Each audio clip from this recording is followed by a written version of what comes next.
Welcome to USA Global TV and Radio, where our mission is to provide education, entertainment, hope, and inspiration.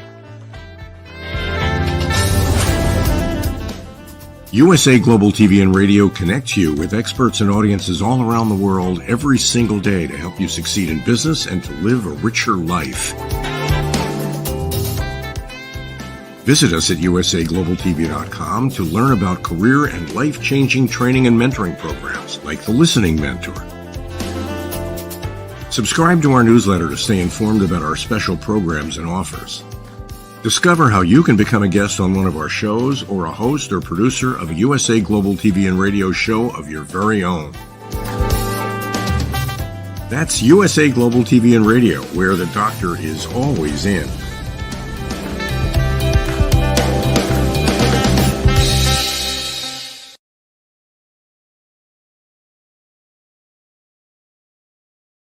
Hello and a very warm welcome to USA Global TV Radio viewers and also to Amazon Fire and worldwide, Roku worldwide audience as well. Good afternoon, everyone. My name is Dr. Madeleine Chan and I'm from the UK, live broadcasting the program, The Corner Bookstore. We have and I'm actually stepping in for the lovely Dr. Jacqueline, because we at USA Global TV and Radio, we're a community as well, a family. And so what happens, we help each other because we all get trained up by the phenomenal Dr. Jacqueline. And then we can help each other if someone's missing or someone has something else to do. So that's how we work. We're the family. So please do join us. Anyway, without further ado, I would like to introduce and bring on our guest. He's an amazing novelist. He has written 4 non-fiction books. One of these books is quite interesting because he also has an interest in culinary delights, as he has a book, Cooking with Shakespeare.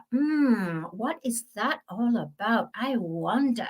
Well, ladies and gentlemen, I want you to welcome the phenomenal, successful novelist, Mark Morton, live from Ontario, Canada. Come in, welcome. Hi, thank you. Thank you, Dr. Chan. Hello, Mark. How are you today? I'm well. How are you? Yes, very well. It looks very sunny, actually, in Ontario.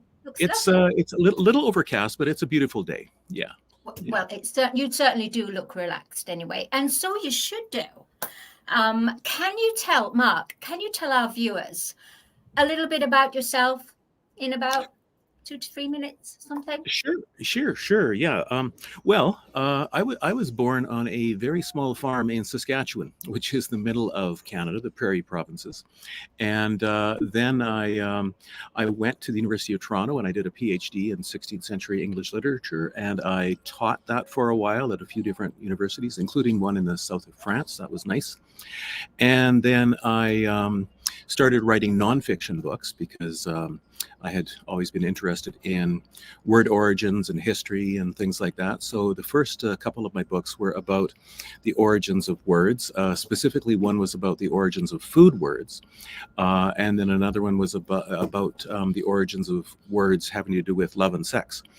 And then another one was, as you were mentioning, called Cooking with Shakespeare. And so a friend and I, he's a chef, and I'm more of the writer side of things.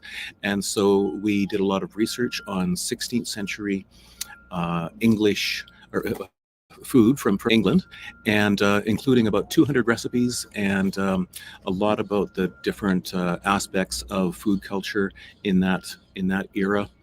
And the other book was one that I published actually in 1999, and it was about how people at the ends of previous centuries celebrated or thought about or wrote about the end of their centuries. So my most recent book was a novel, a young adult novel. I started to write it after our kids got older and I had a bit more time on my hands again. Wow, that's so impressive. Mark, I'm really interested in the fact that you studied your PhD in 16th century, which of course was helped you to have the research and the passion to go on writing about a book about 16th century cooking. Yes. Oh my yes. gosh, I bet that's organic. Most of it was, although it's funny, some of the things that they included in their recipes, and of course these were all recipes that the aristocracy ate, because the recipe books for that existed, that were published, were only for the rising middle class and the upper classes. The lower classes, didn't have much variety, but they did include some odd things in their food. Like there's ones that involve gold foil, for example, some that involved pewter, not as a spoon, but actually putting a powdered pewter into the food.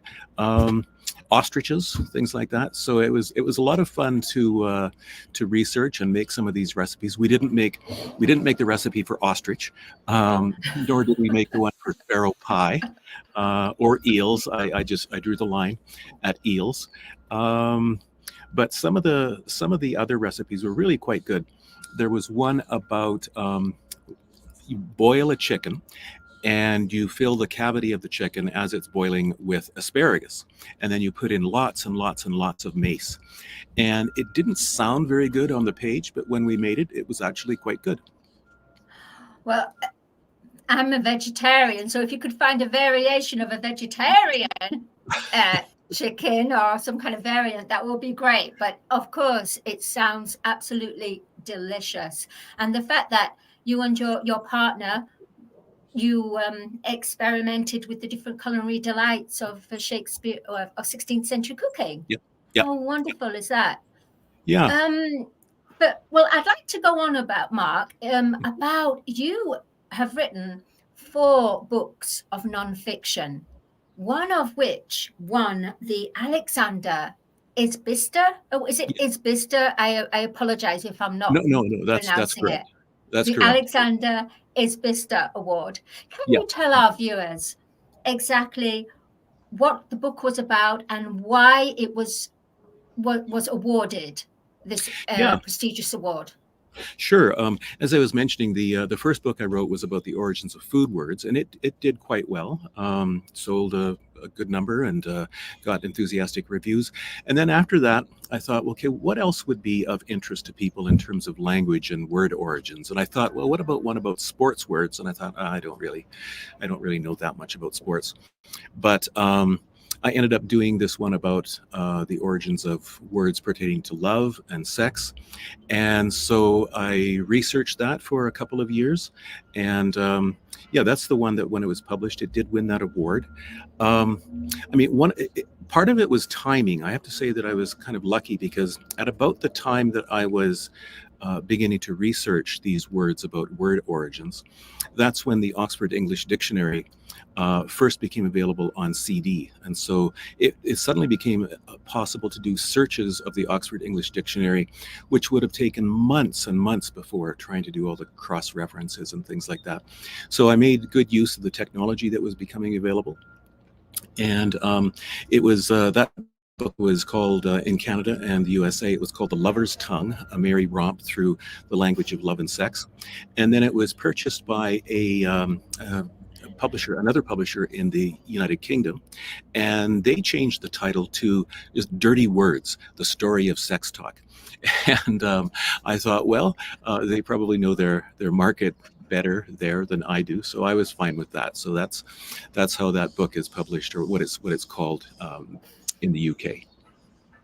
Thank you, Mark, for sharing that. I'm just thinking, this is a family show, actually, and I think we have to maybe calm down on the love and the sex thing, because it's getting hot in here, all that kind of stuff, and woo! Do you know what, to be honest, a lot of couples probably would love that cooking, passionate with love and reading about sensuality words, not dirty words, but sensual words. Yeah, exactly. Sensual words. Yeah. Do you think, Mark, that your book about sensuality, I won't say love and sex, I'll say love and sensuality. Sure. Yeah. Do you feel that there's something missing about sensuality these days from when it was in the 16th century, let's say? Well, yeah, that is a really interesting question, because there were things written in the 16th century that would probably make people blush nowadays. Um, Henry the Eighth, for example, was quite a letter writer, and wrote very loving letters to his various wives before they were killed, or he divorced them. And then I think I think what happens is we tend to think about the past, the distant past, sort of through the lens of the 19th century, the Victorian era. And the Victorians, of course, were quite prudish, at least on the surface. And so we tend to think that, oh, even back sooner than that, earlier than that, in the 16th, 17th, 18th centuries, people must also have been very prudish. But they weren't. There were all kinds of very frank conversations about sensuality that occurred back then. I guess one other thing too would be that sensuality and love was different back in the 16th century, insofar as the more important you were, or the higher up you were in the aristocracy, the less say you had over who you fell in love with, or at least who you married, because marriage was more an act of politics, of creating relationships between families, than it was between people. And it was really the ordinary people, the peasants, who actually fell in love and married. So it's kind of, a lot of the things back then are kind of the opposite of what we might think of nowadays.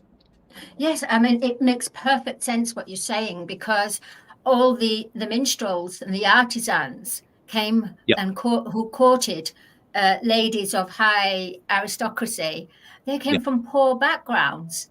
And unfortunately, the aristocracy was devoid of love. Pretty much, yeah. Wow. Well, Mark, let's go on further. So this Alexander Isbister Award, can you tell us what it is, please? Well, as I was saying, I'm from Canada. I live in Canada. I grew up in the prairie provinces of Canada, the grain belt of Canada. And Alexander Isbister was an early pioneer in that part of Canada. And I believe he also started the first newspaper out there, the Winnipeg Free Press. And so there is a nonfiction award, which is named after him. I mean, he died long ago. It's just to honor the what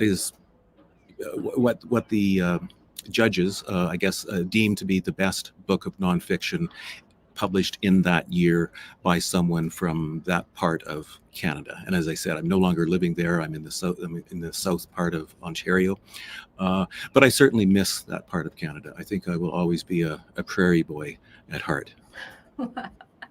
And also, Mark, I was going to say that, which you mentioned, that you're a father of 4, and the fact that you're such a creative heart, and you so much, but then you not sacrifice, but you gave your love.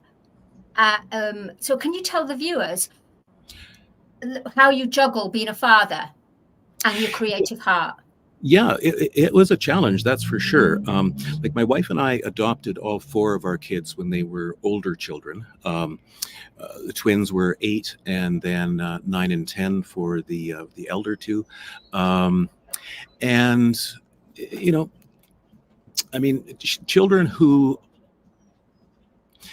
are adopted at older ages, let's face it, they have lived through some very difficult things, some trauma. And so all kids, of course, require lots of attention and love and support, but especially children who are adopted at older ages. They have things that you need to help them with. And so raising our 4 kids, became for 15 or 16 years, it was an all-consuming occupation, if that's the right word. I considered myself a father in those years, and I still do, of course, but I didn't consider myself a writer. My wife, she's also a writer. We just both stopped writing, and we gave ourselves entirely over to raising these kids.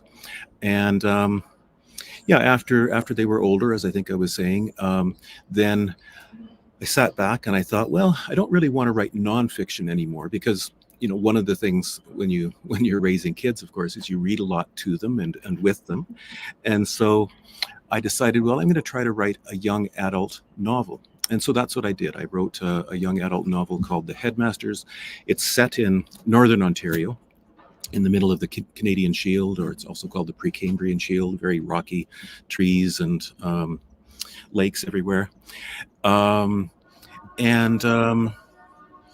Yeah, it was sort of inspired by my kids insofar as the main characters in that novel are extremely resilient. And that's something I've learned from all of our kids, is how resilient they are, how their strength, their courage. So I tried to pull as much of that aspect of their characters into my novel as possible.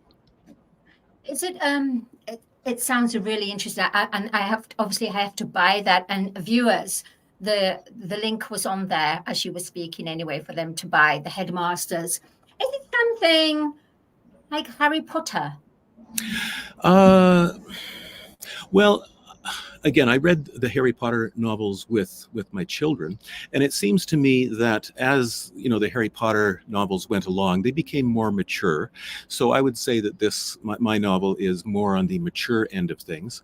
Like it wouldn't be something that a 9 or 10 or 12-year-old would be interested in, perhaps, but someone in their mid-teens or late teens. I mean, there's nothing graphic in it or anything like that, but some of the themes that I explore in it, themes of loss of freedom and history and culture, loss of culture, things like that, are perhaps more intended for young adults, I guess. But of course, one of the interesting things about young adult novels is that studies have shown that more than half of all young adult novels that are purchased, at least in North America, are purchased by adults, like people who are in their 20s, 30s, 40s, and they read them. So it's young. The young adult market is an odd market because not everybody who reads them are young adults. Yeah, I mean, look at the way that Japanese manga, how it's catered for adults that buy this Japanese manga cartoons and everything. Yep, So exactly. I absolutely resonate with you on that. But I was interesting, the title, Headmasters. What made you decide to call your novel Headmasters? Yeah, well, when I started to think about writing a novel, I thought, okay, there has to be an antagonist, a sort of enemy, and I wanted the enemy to be as creepy or unlikable as possible. And when I was growing up on a farm, again in the prairies, one of the awful little creatures that was everywhere were wood ticks, or sometimes they're called deer ticks. I assume they exist in the UK and elsewhere. They look like tiny little crabs or spiders, and they bite onto you, and they're kind of like leeches. They suck your blood out of you, so they're kind of like vampires too, I guess.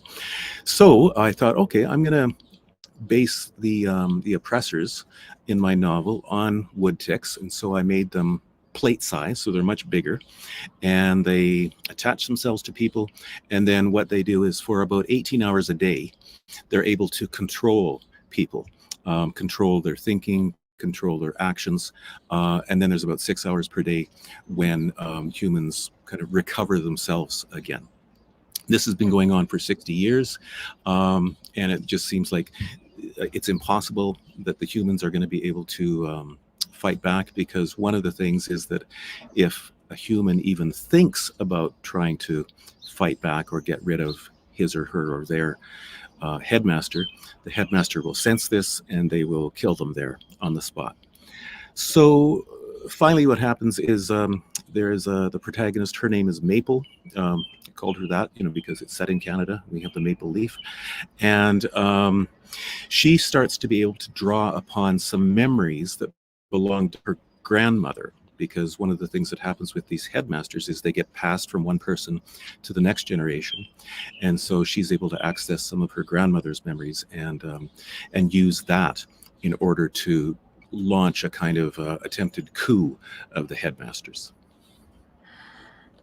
Wow, that's a lot to take in. I'm just thinking in the way of this book, Headmasters, would be wonderful in a script for a sci-fi thriller for something like Netflix or Amazon. I mean, it's interesting, the book cover, because earlier on we were showing the book cover, and at the back of the woman, it's almost, she had like this like a robot device or something within her, as if it's another world within her.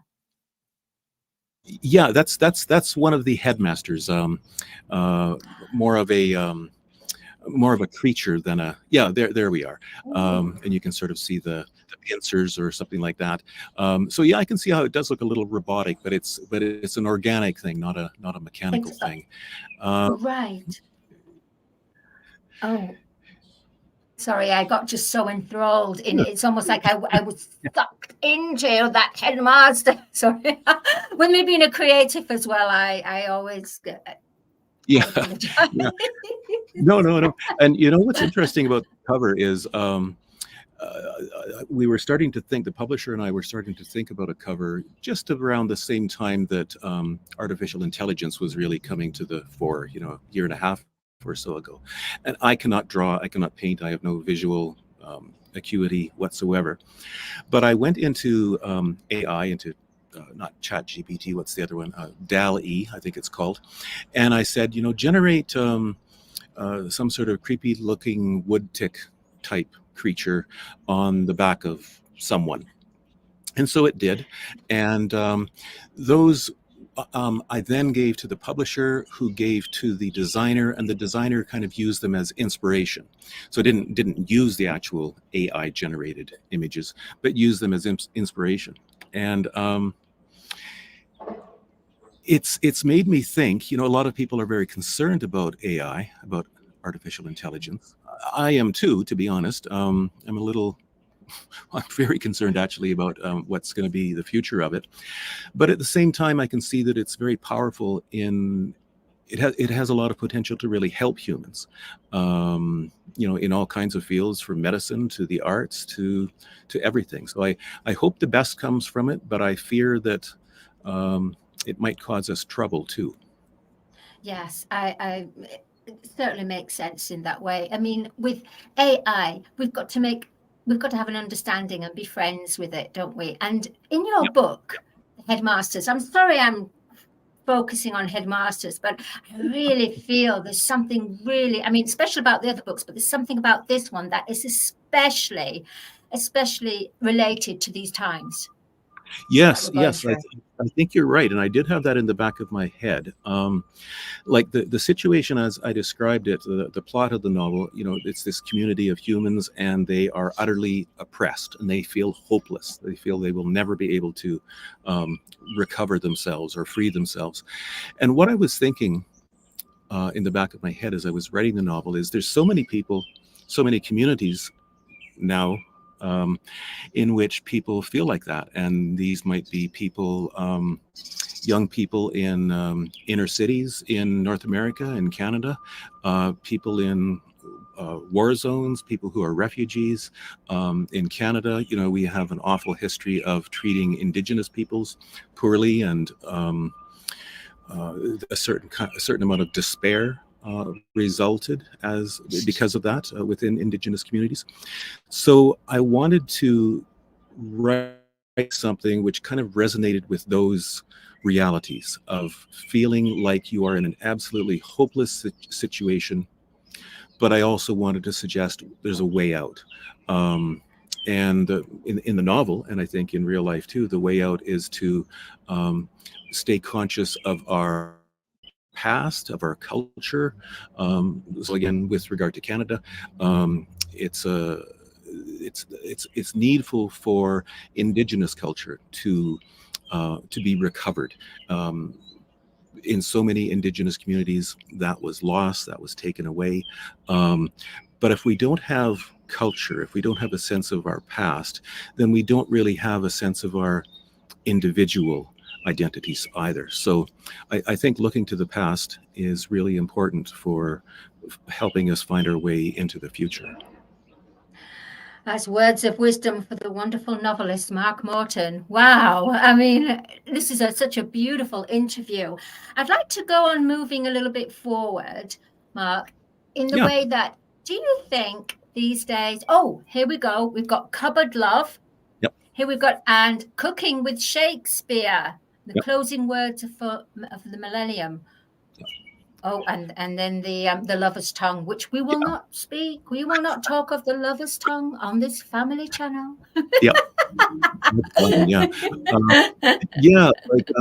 Cupboard Love. It's subtitled A Dictionary of Culinary Curiosities, and it really is a dictionary in the sense that it's organized alphabetically. I think the very first term is a la, which is of course common in, chicken a la king, things like that. And I think the last term, if I recall correctly, is zuppa ingles, English soup, with a Italian name.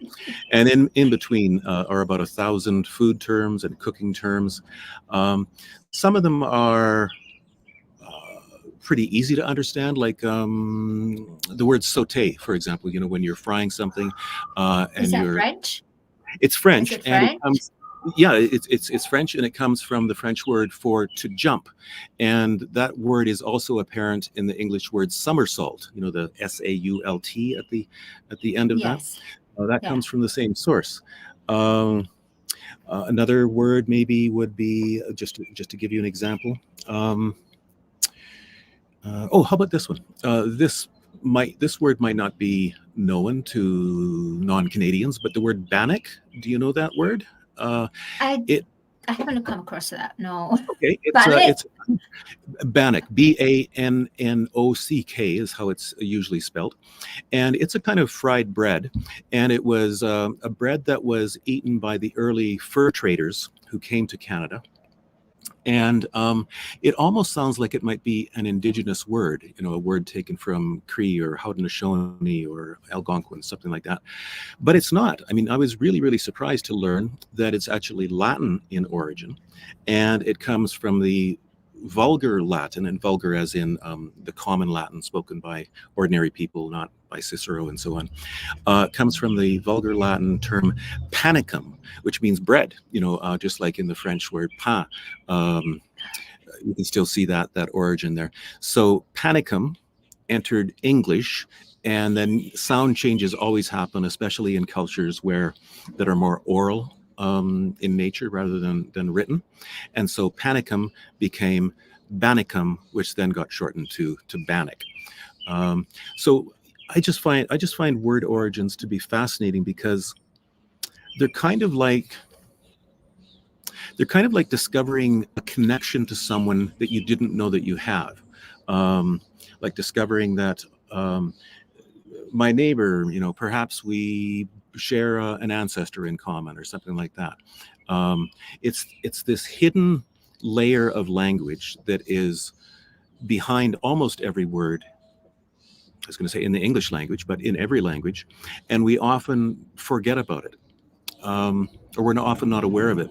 The very first etymology, like the study of origins, is called etymology. The very first one I came across, I was probably about 6 or 7, and I was looking in our kitchen cupboard for something, and I thought, cupboard, that's like a cup board. It's a board for cups.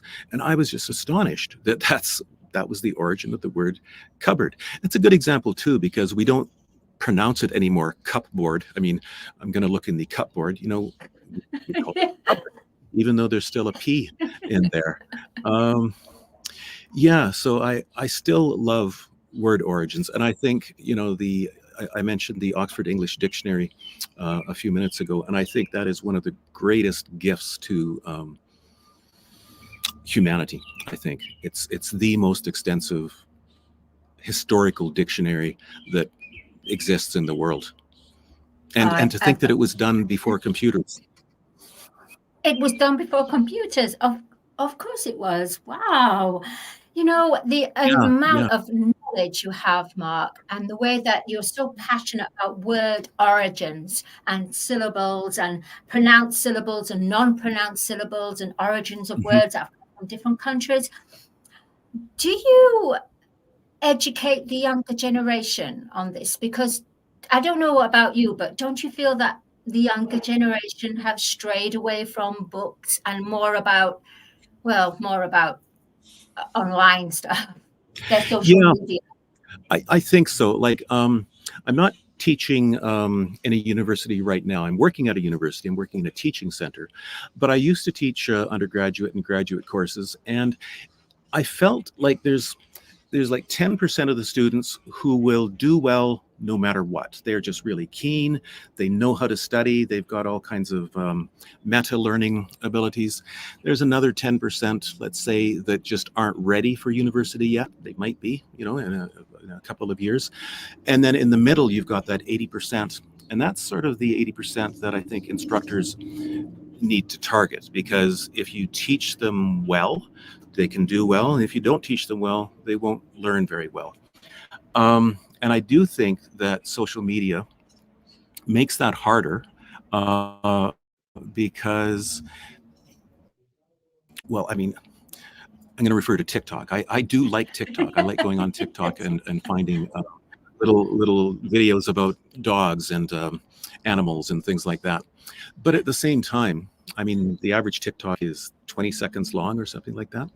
And if one is used to TikToks and those other kinds of fast social medias, and then you're supposed to go into a university course and sit there and sometimes listen for an extended amount of time to the instructor explaining something, or to be reading something for an extended amount of time, I do think that makes it more difficult. So yeah, here in Canada, in Ontario, this fall, students will be banned from having cell phones in their classroom with them. I can see the logic behind that, but I also think it's a mistake. I think what we need to do is teach students to be more self-directed, to manage themselves better, instead of just trying to mandate it by taking phones away from them. Well, Mark, honestly, from the way that you've been expressing your passion and how you're connected to the youth, I really feel that you should be coming back onto the show, maybe on a different show as well, to talk about youth empowerment and for literacy. Because honestly, any university would absolutely be welcoming your experience, your passion, you understand the youth, and you know how to bridge and how to educate.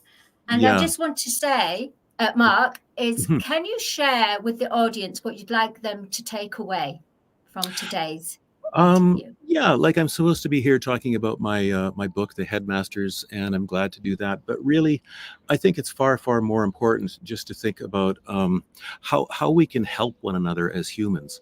I think one of the things we've taught to our kids is, if you can only help one person, help one person. If you can help 10 people, help 10 people. We all have an obligation, I think, just to assist each other, getting through this life. Dogs help. There is a picture of me and one of our dogs. We have 4 dogs. We always have, because when we adopted our 4 kids, we found that having one dog for each of them that they could sort of adopt was just so crucial. Like, I'm so grateful to the dogs that we've had over the years in how they, I almost get teary thinking about this, how important they were for helping our kids develop and get on track. So dogs are also important in addition to helping each other. I love that. I love our furry family being animals. I really do. I think, I don't know, the fact that you gave each of your children a dog to be able to appreciate. I find that so remarkable, because other families might have decided, just one family pet dog, and it causes all kinds of rivalry. Yeah, yeah, But exactly. Well, I mean, 4 dogs is a handful. I will say that. At the same time, if anybody's thinking about getting a dog, I would say that 2 dogs are easier than 1 dog because they can entertain each other. But 3 and up, that becomes a bit more of a challenge.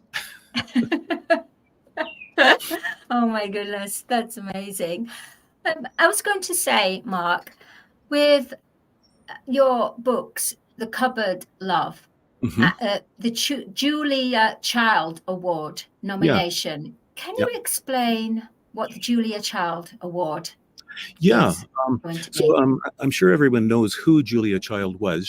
I think she began or became well known back in the 60s, maybe even late 60s, early 70s. She would explain how to make all different kinds of dishes, and she became a real force within the culinary world. And the what is it called? The International Association of Culinary Professionals eventually wanted to honor her, and so they created these awards in her name, and there's a number of them. And my book Cupboard Love was one of 3 that was nominated for a Julia Child Award in the category of technical reference. I think it's not a cookbook. Cupboard Love is not a cookbook, but it is sort of a reference book.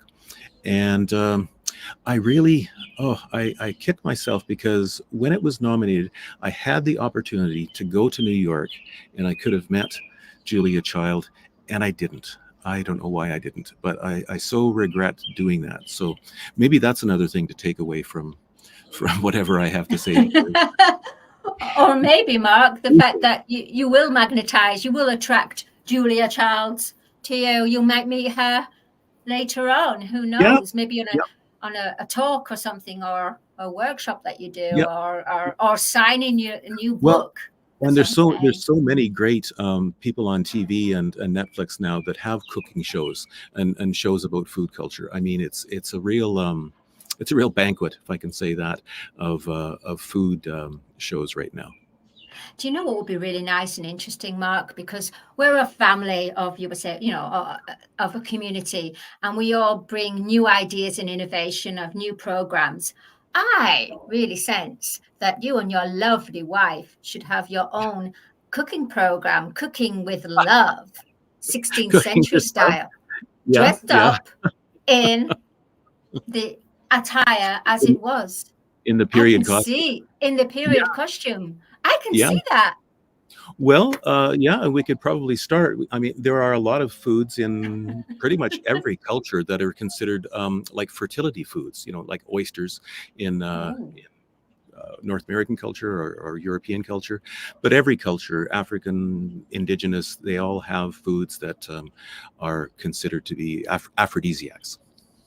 Well, I think that you would set the channel soaring and bringing back the last of the great, well, the last of the great romantics to the new beginning of the great romantics. Thank you. That's really kind of you. Well, Mark, I just want to say thank you so much for being a wonderful guest on the Corner Bookstore. I've really enjoyed, actually. I've really My enjoyed pleasure. interviewing you, and I've learned so much. Thank you. And if how everyone can reach out, Mark, can you just take a couple of seconds and just tell Yeah. everyone how they can contact you? Well, probably the best thing is just I'll just give my one website. It's www, of course, .markmorton.ca. CA as in Canada, not com. So markmorton.ca, MARKMORTON. My name is English in origin. I'll give you the word origin of that as well. It means the town in the moors. Some of my ancestors came from England. So Morton means the town in the moors. Perfect. Wonderful. And thank you again, Mark Morton, and enjoy the rest of your day. I will. And we'll see you again on the Corner Bookstore or somewhere else, or even your own cooking show, Cooking with Love. And remember, you got the title here first. All right. Much love. See you soon. Well, thank you so much. We're going to wrap up now with the Corner Bookstore. I want to say thank you to our Amazon viewers, Amazon Fire, and Roku as well. our channel, and for USA Global TV and radio viewers. And thank you to our producer, the CEO of the Mothership, USA Global TV and Radio, Dr. Jacqueline. My name is Dr. Madeleine Chan, and you can find me on LinkedIn, on the Film and Music Show, and on Talking Heads, and I'm also on the panel of A Woman's Prerogative as well. Anyway, thank you, and enjoy your afternoon. Bye, everyone. Bye.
Hello everyone, I'm Simon MacDonald. I live in the West Highlands of Scotland, a very beautiful part of the world. Seems a long way from the USA Global TV station. But remember, USA Global TV is worldwide. It's a fantastic platform. And every Wednesday, I come along here as part of the show of the United Kingdom, News and Culture. And it's just like a family reunion each time. It's one of these amazing stations that has such a beautiful, friendly, and intelligent atmosphere as well. And we reach out to an audience in the most unimaginable places. And I came here, I don't know, must be over a year ago now. I was introduced by Dr. Philip Chan, and I met Ian Plum-Turner and Helena Chard, who are co-presenters on the show. And then Diane Floyd-Bem came along as well. And I mean, the five of us, Dr. Jacqueline, of course, who is our host and our mentor, has just made this show work so well. Tremendous people, lovely time we have, and we impart a lot of information, a lot of knowledge. Nothing's rehearsed. It's all done off the cuff, and it all just gels. And we get great feedback from people coming back and saying how they're enjoying the show. It's lovely to hear. It's lovely to get that interaction from outside as well. And we're all listeners, and some of us are elevated listeners as well. So we enjoy every second of it, and we hope you do too.